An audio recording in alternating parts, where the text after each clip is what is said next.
Assalamualaikum warahmatullahi wabarakatuh.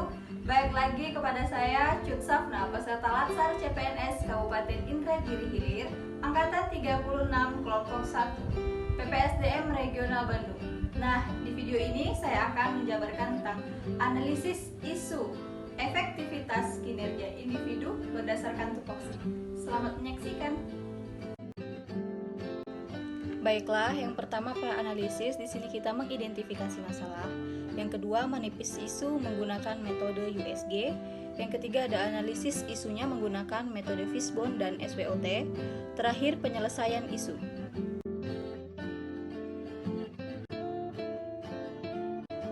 Di sini saya memiliki 4 isu. Yang pertama, rendahnya minat dan motivasi belajar siswa. Yang kedua, kurangnya kolaborasi orang tua terhadap pembelajaran anak di rumah.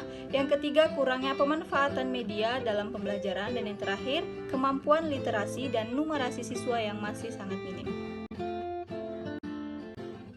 Dari isu tersebut, kita akan menganalisis menggunakan metode USG, di mana tabel ini isu yang pertama rendahnya minat dan motivasi belajar siswa dengan U-nya 5, S-nya 5, dan G-nya 4. Yang kedua, kurangnya kolaborasi orang tua terhadap pembelajaran anak di rumah diperoleh U-nya 3, S-nya 3, G-nya 2. Yang ketiga, isu kurangnya pemanfaatan media dalam pembelajaran diperoleh U-nya 4, S-nya 3, G-nya 3.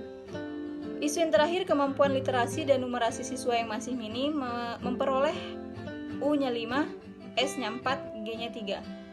Dengan total prioritas yang paling besar adalah isu yang pertama, jumlahnya 14.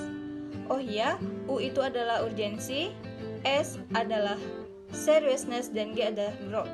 Di sini ada 5 penilaian. Poin pertama itu sangat tidak urgensi atau sangat tidak seriousness dan sangat tidak growth. Poin kedua tidak urgensi, tidak seriousness, dan tidak growth. Poin ketiga cukup urgensi, cukup seriousness, dan cukup growth.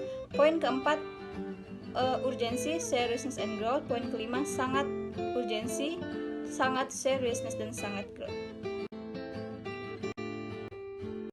Berikutnya ada analisis Fishbone, di mana analisis ini untuk menganalisis isu tadi sampai ke akarnya. Di sini kita mengangkat tadi rendahnya minat dan motivasi belajar siswa. Nah, faktor kenapa rendahnya minat dan motivasi belajar siswa, ada faktor material, lingkungan, manusia, dan metode. Nah, faktor materialnya yaitu fasilitas belajar masih terbatas dan media pembelajarannya yang kurang menarik. Nah, kemudian dari faktor lingkungan, kondisi rumah yang kurang mumpuni atau memadai dan lingkungan sekolah kurang kondusif. Faktor dari metodenya yaitu strategi mengajar yang digunakan guru masih kurang bervariasi serta bimbingan orang tua yang belum optimal.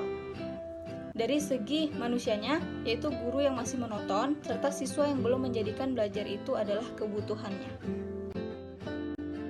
Setelah kita mencari penyebab menggunakan analisis Fishbone, kita akan melanjutkan dengan analisis SWOT, yaitu S-nya strength, kekuatan, W-nya weakness, kelemahan, O-nya opportunity atau peluang, dan threat adalah hambatan. Serta kita akan mendapatkan alternatif penyelesaiannya. Nah, dari S, strength itu kemauan guru untuk belajar, dan kelemahannya adalah keterbatasan keterampilan orang tua, guru, dan siswa dalam adaptasi teknologi, serta perbedaan kondisi ekonomi, kurangnya pengawasan serta bimbingan guru dan orang tua terhadap belajar siswa.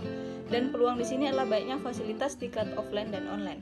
Dan hambatannya adalah penurunan hasil belajar dan ancaman putus sekolah bagi siswa.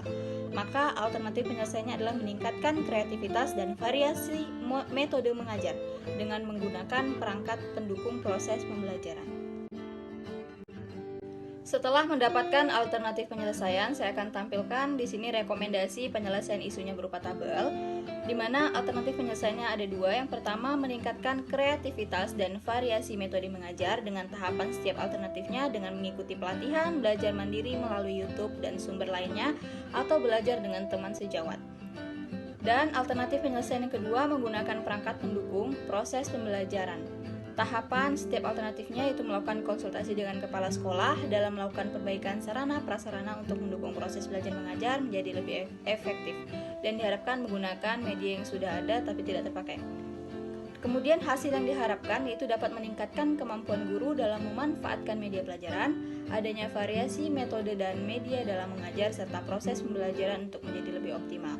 Maka pihak yang terlibat adalah kepala sekolah dan guru. Terima kasih sudah menyaksikan. Jangan lupa like and subscribe. Sampai bertemu di video selanjutnya. Assalamualaikum warahmatullahi wabarakatuh.